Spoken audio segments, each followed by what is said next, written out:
Good morning all of you. मैं KR. जानी, सहायक आचार्य दर्शन शास्त्र, BA फर्स्ट ईयर की फिलोसफी की क्लास में आपका पुनः हार्दिक स्वागत है। हम पढ़ रहे थे चार्वाक दर्शन की प्रमाण मीमांसा। हमने जाना था कि चार्वाक दर्शन में प्रमाण मीमांसा में चार्वाक ये मानता है कि प्रत्यक्ष ही एकमात्र ज्ञान का साधन है। जब अपने प्रमाण के साधनों के बारे में बात करें कि कितने साधन, क्योंकि हर दर्शन में अपने ये पढ़ने वाले हैं कि कौन दर्शन है वो कितने प्रमाण मानता। जैसे मोटे तौर पर आप ये मानो, जब भी हम किसी दर्शन की एपिस्टोमोलॉजी पढ़ेंगे तो उसमें यही चीज आएगी कि ज्ञान क्या है और प्रमाण को किन किन साधनों से प्राप्त किया जा सकता है, ज्ञान को किन किन साधनों से प्राप्त किया जा सकता है, या प्रमाण कितने स्वीकार किए गए हैं। जैसे आपने सबसे पहले चार्वाक दर्शन की बात करें तो चार्वाक दर्शन के बारे में कोई पूछे कि चार्वाक दर्शन कितने प्रमाण मानता है, तो चार्वाक दर्शन एक ही प्रमाण मानता है, प्रत्यक्ष। अब आगे अपने जाएंगे, जैन में जाएंगे, जैन कितने प्रमाण मानता है? 3 प्रमाण मानता है, प्रत्यक्ष, अनुमान, शब्द। बौद्ध में जाएंगे, कितने प्रमाण मानता है? 2 प्रमाण मानता है, प्रत्यक्ष और अनुमान। तो अभी हम पढ़ रहे हैं चार्वाक दर्शन। तो चार्वाक दर्शन प्रमाण कितने मानता है? 1 प्रमाण मानता है, उसका नाम है प्रत्यक्ष। और प्रत्यक्ष की डेफिनेशन क्या है? ऐसा ज्ञान जो हमें इंद्रियों से प्राप्त हो उसे हम प्रत्यक्ष ज्ञान कहते हैं। अब ये कहता है कि मैं प्रत्यक्ष को ही मानता हूं प्रमाण, प्रत्यक्ष के अलावा अनुमान, शब्द आदि में मेरा विश्वास नहीं है। क्योंकि जब सारी वस्तुओं का, भूत, भविष्य, वर्तमान, सारी वस्तुओं का, सूक्ष्म, स्थूल, सारी वस्तुओं का जब हमें ज्ञान प्रत्यक्ष प्रमाण के द्वारा ही हो रहा है, तो मैं अन्य किसी प्रमाण को क्यों स्वीकार करूं? इसलिए मैं केवल प्रत्यक्ष को ही प्रमाण मानता हूं। अब प्रत्यक्ष को प्रमाण मानने के बाद में इसने कहा कि अनुमान और शब्द, इन दोनों का मैं खंडन करता हूं, इनको मैं स्वीकार नहीं करता। तो पहले आप ये जानो अनुमान का मतलब क्या है और शब्द का मतलब क्या है। चार्वाक में प्रमाण माना एक कौन सा? प्रत्यक्ष। अब इसने खंडन किया अनुमान का और दूसरा शब्द। सबसे पहले जानो अनुमान का मतलब क्या है। अनुमान जो है ये 2 शब्दों से मिलकर बना है, अनु और मान।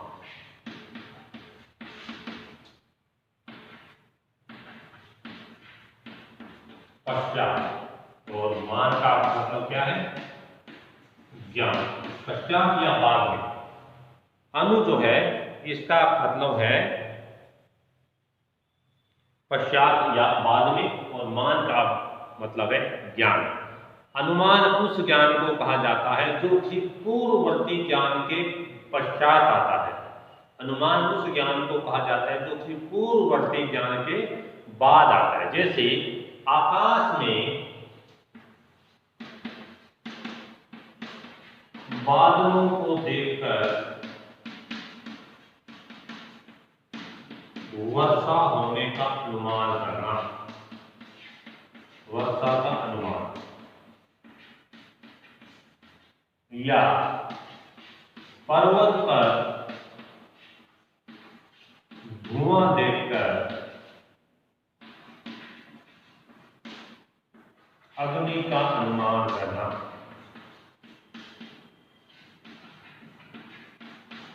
अनुमान उस ज्ञान को कहा जाता है जो कि पूर्ववर्ती ज्ञान के पश्चात आता है। कैसे? आकाश में हमने बादलों को देखा, आकाश में बादलों को देखे हमने अनुमान क्या किया कि आज वर्षा होगी, तो आज वर्षा होगी ये अनुमान है। पर्वत पर हमने धुएं को देखा, पर्वत पर धुएं को देखकर हमने अनुमान क्या किया? अनुमान ये किया कि वहां अग्नि भी होगी, क्योंकि जहां धुआं है वहां आग भी होगी, है ना। तो पर्वत पर धुएं को देख के हमने अग्नि का अनुमान किया। तो ये वाली पहली वाली जो घटना है इसको हम प्रत्यक्ष रूप से देखते हैं, प्रत्यक्ष रूप से। आकाश में बादलों का होना, इसको हम प्रत्यक्ष रूप से देखते हैं और इस वाली घटना का अनुमान करते हैं। पर्वत पर धुआं देखना, इस चीज को हम प्रत्यक्ष रूप से देखते हैं और बाद वाली चीज का हम अनुमान करते हैं। तो अनुमान क्या हुआ? अनुमान वह ज्ञान है जिसमें हम प्रत्यक्ष से, जिसमें हम ज्ञात से अज्ञात की ओर जाते हैं। अनुमान वह ज्ञान है जिसमें हम प्रत्यक्ष से अनुमान की ओर जाते हैं। अनुमान वह ज्ञान है जिसमें हम प्रत्यक्ष से अनुमान की ओर जाते हैं, या अनुमान वह ज्ञान है क्योंकि ये पहली वाली घटना हमें ज्ञात है, इसलिए हम ये भी बोल सकते हैं कि अनुमान वह ज्ञान है जिसमें हम ज्ञात से अज्ञात की ओर जाते हैं। ये चीज अज्ञात है, वर्षा होना अभी तक अज्ञात है, अग्नि का अनुमान करना ये अभी तक अज्ञात है। ज्ञात क्या है? पर्वत पर धुआं। तो अनुमान वह ज्ञान है जिसमें हम ज्ञात ज्ञान के आधार पर अज्ञात की ओर चलते हैं। जो चीज हमें ज्ञात है उसके आधार पर हम ऐसी चीज के बारे में अनुमान लगाते हैं जो चीज अभी तक ज्ञात नहीं है, जो चीज अभी तक अज्ञात है। तो ज्ञात से अज्ञात की ओर जाना ही अनुमान है। चारवाक कहता है कि मैं इस अनुमान को ज्ञान तो मानता हूं, लेकिन इस अनुमान को मैं प्रमाण नहीं मानता, ज्ञान का साधन नहीं मानता। ज्ञान का साधन तो केवल एकमात्र प्रत्यक्ष है। क्यों नहीं मानता? चारवाक अनुमान को प्रमाण क्यों नहीं मानता? इसके दो कारण हैं। पहली चीज, चारवाक कहता है कि अनुमान से हमें हमेशा सत्य ज्ञान प्राप्त नहीं होता, क्योंकि मैं तो प्रमाण उसे ही मानता हूं जिससे हमें हमेशा सत्य ज्ञान की प्राप्ति हो, और ऐसा साधन केवल एक ही है, वह है प्रत्यक्ष। मैं अनुमान को प्रमाण नहीं मानता। क्यों नहीं मानता? क्योंकि अनुमान से जो हमें ज्ञान प्राप्त होता है उसमें सत्य असत्य दोनों की संभावना बनी रहती है। चारवाक अनुमान को प्रमाण क्यों नहीं मानता? पहली चीज, अनुमान को प्रमाण वह इसलिए नहीं मानता क्योंकि वो कहता है कि अनुमान से जो हमें ज्ञान प्राप्त होता है वो हमें उसमें सत्य असत्य दोनों की संभावना बनी रहती है, इसलिए मैं अनुमान को प्रमाण नहीं मानता। कैसे? विद्यार्थी ये सोचकर अनुमान करता है कि मैं अधिक मेहनत करूंगा तो मुझे परीक्षा में सफलता मिलेगी, लेकिन क्या उसे हर बार मेहनत करने पर अच्छी सफलता मिलती है? नहीं मिलती। किसान ये सोचकर अनुमान करता है कि इस बार वर्षा होगी और मेरी खेती अच्छी होगी, तो क्या हर बार वर्षा होने पर उसकी खेती अच्छी होती है? किसान ये सोचकर खेती करता है कि इस बार मैं अच्छी मेहनत करूंगा और मेरी फसल अच्छी होगी। ये चीजें जो है ये व्यवहारिक जीवन में तो सही है, लेकिन इनसे जो प्राप्त ज्ञान है वो हमेशा सत्य ही होगा। एक विद्यार्थी मेहनत करता है, वो अगर इस बेस पर कि मैं मेहनत करूंगा और मुझे सफलता 100% मिलेगी, इसमें सत्य की संभावना तो है, लेकिन साथ में असत्य की संभावना भी है, क्योंकि कई बार हम देखते हैं कि अधिक मेहनत करने पर भी हमें सफलता नहीं मिलती है। इसका मतलब क्या हुआ? क्योंकि उसने केवल अनुमान लगाया है, अनुमान के बेस पर उसने ये बात कही है कि इस बार मेरा अनुमान है कि मैं अच्छी मेहनत करूंगा और मुझे अच्छी सफलता प्राप्त होगी। ये केवल उसका अनुमान है, और अनुमान जो होता है वो एकदम सत्य नहीं होता। अनुमान से प्राप्त ज्ञान जो है उसको सत्य असत्य दोनों होता रहता है, इसलिए मैं इसको प्रमाण नहीं मानता। क्योंकि मैं तो केवल प्रमाण उसे ही मानता हूं जिसमें केवल मात्र सत्य की संभावना हो, जिसमें केवल सत्य ज्ञान प्राप्त हो, और ऐसा ज्ञान केवल एक ही है, वह है प्रत्यक्ष ज्ञान।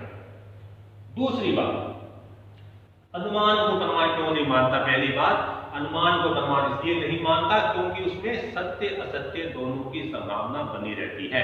दूसरी बात, अनुमान को प्रमाण में इसलिए नहीं मानता क्योंकि अनुमान व्याप्ति पर निर्भर है।